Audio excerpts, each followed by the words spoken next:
सियावर रामचंद्र की जय। मगर मुख्यमंत्री वाले की जय।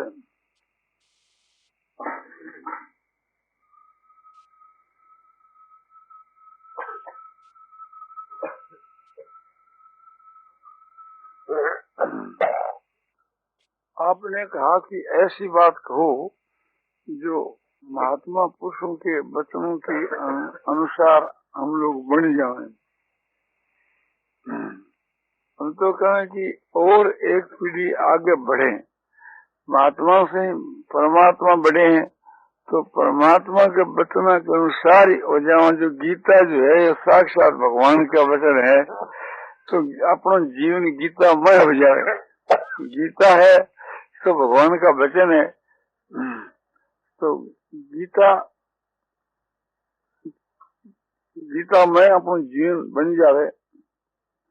यानी गीता जो है ये साक्षात भगवान के श्वास हैं और गीता जो है सो भगवान को हृदय है।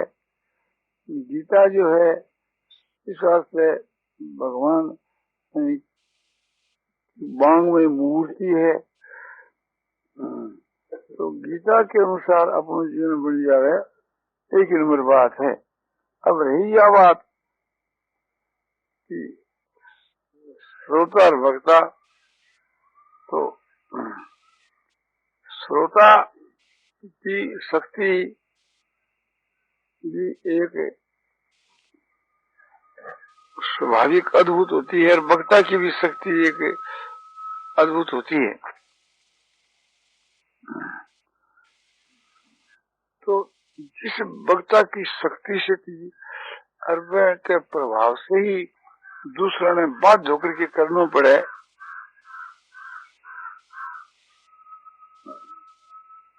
ऐसी शक्ति हम देखते हैं अपने में तो अपनी नहीं देखते हैं। तो इसलिए तो हमारी तो इस विषय में वो शक्ति नहीं है। हाँ, हम कह सकते हैं कि ऐसे वक्ता हुए हैं और उन्हें की शास्त्रों में कथा हमारे को मिलती है।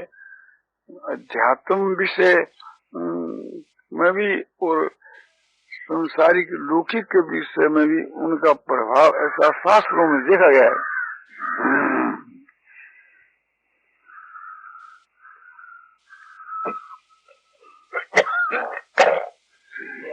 तुलाधर जो वैश्य है इसके पास के वहाँ जाजली ऋषि आया था। ये महाभारत की कथा है। तो जाजली ऋषि क्यों आया था कि जाजली ऋषि एक समुद्र की तलेटी के ऊपर या समुद्र के किनारे पर बड़ी भारी तपस्या की। उस तपस्या के समय में पक्षियों ने उसके मस्तक पर घुसा घाल लिया था और उसको जब ये ज्ञान हो गया कि पक्षी ने घुसा घाल लिया है तो वे मौन रहे, अचल रहे, ठूठ की मां पर न हले न चले। टट्टी और पेशाब की तो बात ही कौन कहे। न खाना न पीना न सोना भी नहीं। तो एक प्रकार से वे वृक्ष की जूं एक स्थिर यशुर है। पक्षियों ने फिर अंडे दे दिए और वो जो पहले के पक्षी है वो उड़ गए। फिर अंडे में से जो पक्षी पैदा हुए थे उन पक्षियों का जोड़ा बहुत समय तक रहा। रात को वे घोषाले में आ जाते, प्रातःकाल चुगो पानी के लिए चले जाते। जैसे पहले जोड़ी की नीति रही ऐसी दूसरे जोड़ी की यही नीति रही। फिर एक समय के बीच के वहां वे पक्षी उड़ गए और एक महीने तक लौट कर वापिस नहीं आए। तो जाजी ने सोचा कि अब उन्होंने कहीं दूसरी जगह घुसा घाल लिया है, अपना दूसरी जगह तकलीफ कर ली है, तो अब इस बोझा को उठाकर गिर दो। तो उन्होंने अपने सिर का जो बोझा है समझो कि फेंक दिया। उसमें कुछ भी नहीं था, न कोई अंडे है न कोई पक्षी है। पक्षियों ने अपना बास भी छोड़ दिया। इसके बाद उनके मन के वहां अहंकार आ गया कि संसार के वहां मेरे समान भी कोई तपस्या कर सकता है। तो उन्होंने ताल ठोकी और तब आकाशवाणी हुई कि हे जाजरे, तुम इतना अभिमान मत कर। तुलाधर भाई जिस प्रकार से तपस्या करता है, उसकी तपस्या के मुकाबले तुम्हारी तपस्या कुछ भी नहीं। तो उसने सोचा कि भाई चलो तुलाधर वैश्य के पास। कौन तुलाधर वैश्य? तुलाधर वैश्य को पूछता हुआ आया तो वो क्या देखता है कि एक दुकान के ऊपर वो बैठा हुआ क्रय बिक्री करता है, सौदा बेचता है और रस भी बेचता है। लूण है, तेल है और चीनी है और घी है और आटा है, खाद्य पदार्थ सब कुछ बेचता है। एक मदरा नहीं बेचता था, लाख नहीं बेचता था और सभी पदार्थ जो सो खाद्य पदार्थ बेचा करता था। उसने देखा कि क्या बात है, तेरे को आकाशवाणी हुई, कोई भ्रम हो गया, यहाँ तो कोई तपस्या का कोई संबंध ही नहीं है, यहाँ तो कोई बात ही नहीं है। तो वो इस प्रकार से देखकर वापिस जाने लगा तो वो तुलाधर वही से अपने आसन से उठ करके और हाथ जोड़ कहा, महाराज आपको जो समुद्र की तलेटी पर जो आकाशवाणी हुई थी तुलाधर वैश्य के नाम पर, वो मैं हूँ। से देखो इसको कैसे पता लगा। आपने जो तपस्या की थी उस सबको मैं जानता हूँ। तो बोले, बढ़िया, तो रस बेचता है, क्रिया विक्रिया करता है, फिर तेरे को इस प्रकार का ये ज्ञान कैसे हुआ? तो महाराज मैं सत्य बोलता हूँ और सबके साथ में सम व्यवहार करता हूँ, चाहे कोई बुद्धिमान आ जाए और चाहे कोई मूर्ख आ जाए, चाहे बालक आ जाए, चाहे वृद्ध आ जाए, चाहे कोई भी आ जाए, उनके साथ में मेरा व्यवहार समान भाव से होता है। यही नहीं, सुख और दुख के बीच में मैं सम रहता हूँ। निंदा स्तुति मेरे समान है, मान अपमान समान है। जैसे गीता के गुणातीत और भक्तिमान पुरुष के लक्षण में समता के लक्षण लिखे हैं, ये सब लक्षण अपने में उन्होंने बतलाए कि ये वजह है जिससे मुझको ज्ञान हो जाता है। तो उसका जो क्रिय विक्रिय है वो त्याग पूर्वक था, संसार के कल्याण के लिए था, कोई ने लेकर के स्वार्थ बुद्धि ने लेकर नहीं था। फिर कहा कि तू बात तो बहुत बड़ी बड़ी करता है और कार्य जो तुम्हारा सो बहुत ही नीचा है। महाराज एक प्रकार से कार्य की तरफ आप देखते हो तो आजकल ब्राह्मण लोग जो है यज्ञ के बीच के वहां पशु हिंसा करते हैं, तो ये वेदों में नहीं है। तो आप हमारे कार्य की तरफ नजर डाली, आप ब्राह्मणों की तरफ क्यों नहीं देखा? आप जो ब्राह्मण हैं तो आपने उस तरफ ध्यान देना चाहिए था जो वेदों का नाम लेकर के व्यर्थ हिंसा करते हैं। उन्होंने प्रमाणित कर दिया ये कि वेदों के वहाँ ये हिंसा की बात नहीं है। ये ब्राह्मणों ने एक प्रकार से ये बात चला दी। उसके बाद में ये आकाश में जो उड़ते हुए पक्षी आए, आकाश में जा रहे, बोले जाजरे यही पक्षी हैं जो आपके मस्तक में गुस्सा घाला था और आप इसको बुलाइए, आपके मस्तक के मां अभी आकर के बैठे आपके मस्तक पर। उन्होंने संकेत किया बुलाने का, उसी वक्त में पक्षी आ गए, आकर उसके सिर पर बैठ गए। तब जाजी ने कहा कि तुम्हारे बचनों की शक्ति को देख करके, तुम्हारा ये प्रभाव देख करके मेरी तुम्हारे में श्रद्धा होगी कि पक्षी भी तुम्हारी बात माने। तो फिर उन्होंने उपदेश की बात पूछी है जाज जी ने। तब उन्होंने उपदेश दिया है, तो उनसे उपदेश ग्रहण करके वो जाज जी चला गया। कहने का अभिप्राय यह है कि तुलाग्र वृष्टि ये एक अलौकिक शक्ति थी, एक प्रकार से ये संसारिक प्रभाव है। अध्यात्म विषय का वो प्रभाव उस कोटि का माना जाता है कि जिससे दूसरे का कल्याण हो जाए। उन्होंने अपना प्रभाव तो दिखला दिया कि उसके अंतःकरण की बात जान ली, और उसने जो तपस्या की थी भूत की बात भी अपने घर में बैठा जान ली, आकाशवाणी की बात जान ली, और इस बात को भी जान गई कि यही पक्षी है, और ये ऑर्डर कर दिया कि आप इनको बुलाइए, ये आवेंगे। इतना ऑर्डर करने के साथ उन्होंने संकेत किया और वे आकर के उनके मस्तक में बैठ गई। ये देख करके उस जाजी जी का भाव एकदम बदल गया। तो ये मैंने दिखलाई एक उस महापुरुषों की शक्ति, स्वाभाविक शक्ति के, जिस शक्ति के प्रभाव से कि बाध्य होकर के उनको करना पड़े। और एक क्या, किसी ने भी किसी को शाप दे दिया या वरदान दे दिया या आशीर्वाद दे दिया, तो इससे हमारे शास्त्र भरे हुए, उपनिषद समझो की और पुराण, इतिहास, महाभारत, वाल्मीकि रामायण आदि इतिहास और भागवत आदि पुराण, बहुत से उदाहरण इनके वहां मौजूद हैं।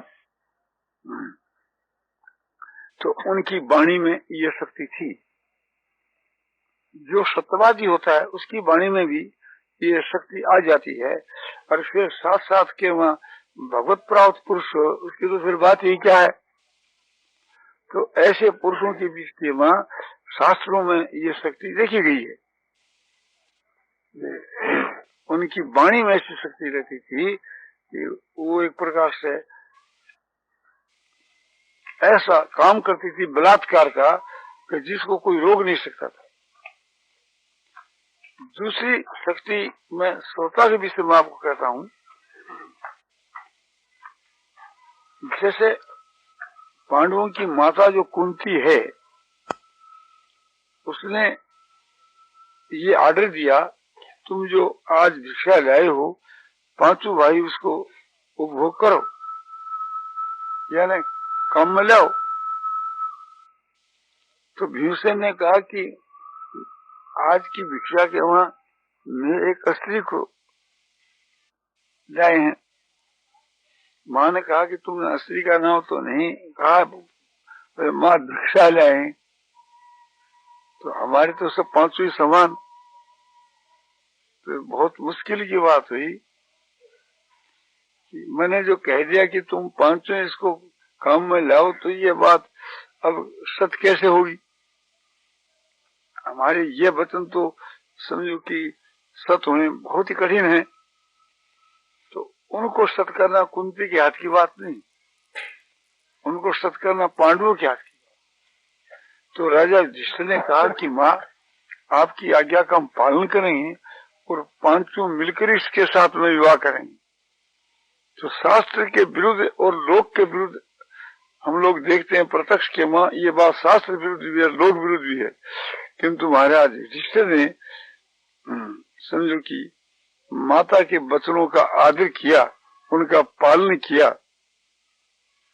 तो इस प्रकार से थी माता पिता के वचनों का और महात्माओं के वचनों का जहाँ कहीं किसी ने पालन किया, तो वो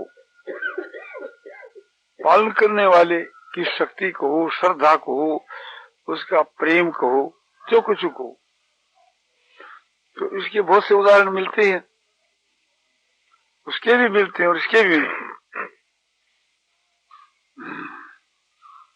जवाला का पुत्र जो सत्यकाम है, उन्होंने गुरु की आज्ञा का पालन करके ब्रह्म की प्राप्ति करी।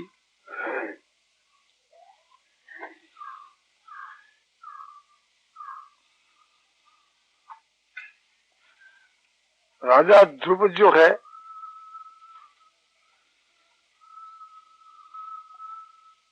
उन्होंने शिव जी की आज्ञा मान करके के वरदान को मान करके के और उस लड़के को लड़की ही समझा शिखंडी को और दूसरे राजा की कन्या के साथ में विवाह तक उसका कर दिया।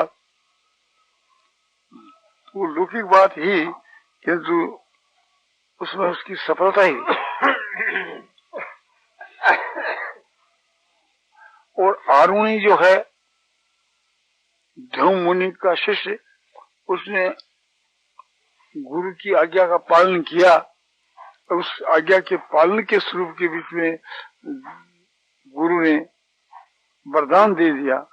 उस वरदान के फल स्वरूप के बीच के वहां उसको सारे शास्त्रों का पीना पड़ी ज्ञान हो गया। तो ये उस महात्मा की जो आज्ञा है उसकी महत्ता हुई। तो शास्त्रों के वहां किसी जगह जो समझो कि आज्ञा पालन वाले की महत्ता है, कहीं आज्ञा देने वाले की। ये दोनों बात हम शास्त्रों के वहां देखने के लिए सभी प्रकार के उदाहरण हम लोगों को शास्त्र में मिलते हैं, बहुत से उदाहरण मिलते हैं। तो जो बात शास्त्र के वहां लिखी है, गीता तो साक्षात भगवान के वचन है और सब शास्त्र है, ये ऋषियों के वचन है, वेद है, ब्रह्मा के वचन है, सभी महापुरुषों के वचन हैं। ब्रह्मा जी भी महापुरुष और जो भगवत प्राप्त पुरुष हैं, ज्ञानी महात्मा वे भी महापुरुष है, और भगवान तो महापुरुषों के भी महापुरुष हैं ही।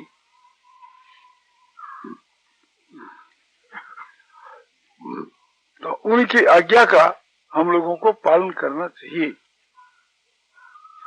अपने को उसी प्रकार से चलना चाहिए।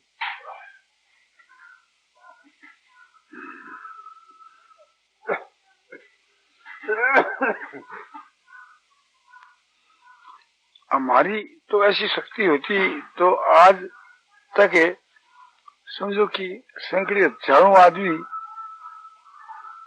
तैयार हो जाते और भगवत प्राप्त पुरुषों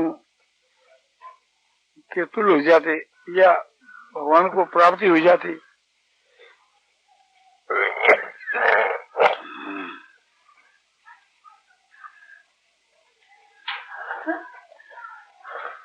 हम तो एक कहते हैं सो प्रार्थना के रूप में कहते हैं, विनय के रूप में कहते हैं, कुछ उपदेश आदेश के रूप में नहीं कहते, गुरु शिष्य के भाव से नहीं कहते, स्वामी सेवक के भाव से नहीं कहते, जो कुछ कहते हैं मित्र भाव से कहते हैं। इस मित्र भाव से कहने का भी एक रहस्य है। एक तो ये रहस्य है कि हम स्वामी के रूप में या गुरु के रूप में क्यों नहीं कहते। एक तो हम अपना अधिकार नहीं समझते हैं, क्योंकि हमारा जो वर्ण है, आश्रम है, आश्रम के बीच में गृहस्थाश्रम और वर्ण के वैश्य वर्ण, तो हमारा कोई अधिकार नहीं गुरु बनने का या समझो कि शिष्य बना करके उपदेश देने का। दूसरी बात यह है, हमारे में वो अलौकिक शक्ति नहीं जैसे वेद व्यास जी आदि में थी। उन्होंने संजय को दिव्य दृष्टि दे दी, जिससे उनको तीनों काल का ज्ञान होता रहता।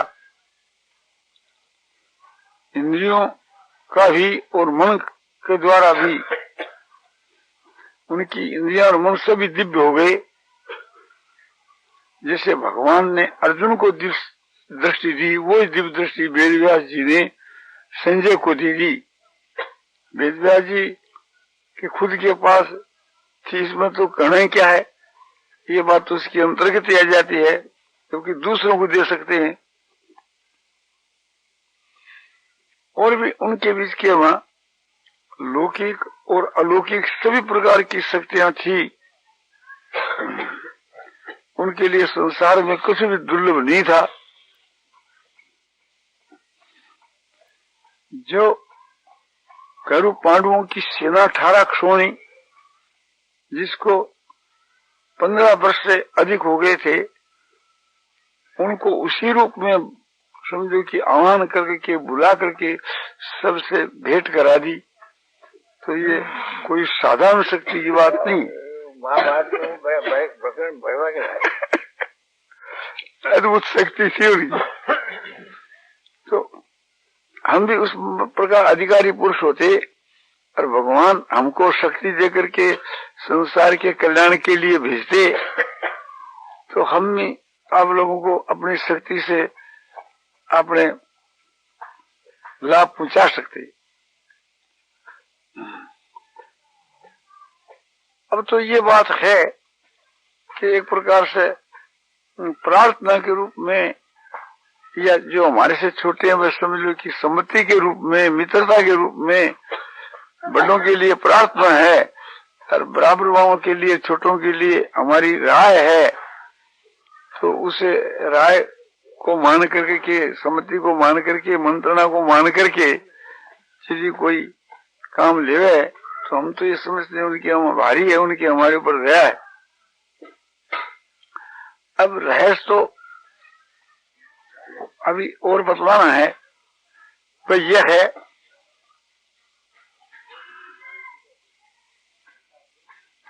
कि यदि हम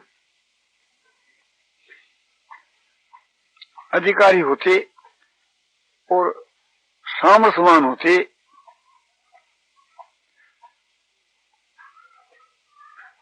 और उस अधिकार के अनुसार हम गुरु शिष्य का संबंध करके लोगों को शिक्षा या आदेश देते, तो ये तो नहीं कहते कि भी एक प्रकार से उसका क्या नतीजा होता, कौन कह सकता है। किंतु ये बात तो है ही कि जो गुरु की आज्ञा का पालन नहीं करे तो उसका पतन हो जाता है। तो आपका हमारा मित्रता का नाता होने के कारण से हमारी जो मंत्रणा, हमारी जो राह है, सम्मति है, इसको आप काम में कोई नहीं लाओ तो पाप के भागी नहीं होते। ये बात तो हम आपको तेजी के साथ, जोर के साथ कह सकते हैं कि आपको इसमें पाप नहीं लगता। और हम यदि गुरु होते और वो संबंध आपके साथ में जोड़ते और आप हमारी आज्ञा का पालन नहीं करते तो आपका पतन होता। और आज्ञा के पालन में समझो कि किसी आपको भय भी होता, और संभव है कि वो हमारी शक्ति होती तो हमारी वो शक्ति बलात्कार से आप लोगों से साथ करवा भी लेती। जैसी राजा की आज्ञा बलवान होती है, हुक्म होता है राजा का, और उसके अनुसार करना ही पड़ता है, उसके वहां फेरबदल नहीं होता। तो ये तो उस वक्ता की शक्ति पर निर्भर है कि कैसा वक्ता और कैसी शक्ति हो। किंतु ये बात साथ साथ के बीच के वहां, जैसे उसके साथ के वहां लाभ की बात है, ऐसे उसके साथ में अपने खतरे की बात भी है। वो बात न मानने से खतरे की बात भी है। और हमारी बात आप लोग कोई काम में नहीं लाओ तो एक प्रकार से लाभ से वंचित रहे, कोई आपको नया कोई नुकसान नहीं हुआ, कोई आपको पाप नहीं लगा। आपको हम बात नहीं करते कि ये बात आपको काम में लानी पड़ेगी, आपकी मर्जी है, आप ला भी सकते हैं, नहीं भी ला सकते, किंतु लाने में लाभ है और नहीं लाने में कोई नुकसान नहीं। ये इसको यदि नुकसान मानो तो जरूर है कि लाभ से वंचित रहना जो है ये नुकसान तो जरूर है। आपको कहा जाता है कि सत्य बोलना चाहिए और आप सत्य नहीं बोलोगे तो सत्य बोलने से होने वाला लाभ है उससे तो वंचित ही रहोगी। आपको कहा जाए कि एक प्रकार से ब्रह्मचर्य का पालन करना चाहिए और आप ब्रह्मचर्य का पालन नहीं करोगे तो ब्रह्मचर्य के पालन से जो लाभ होता है वो आपको कैसे मिलेगा? नारायण नारायण नारायण श्रीमन नारायण नारायण श्रीमन नारायण नारायण श्रीमन नारायण नारायण श्रीमन नारायण नारायण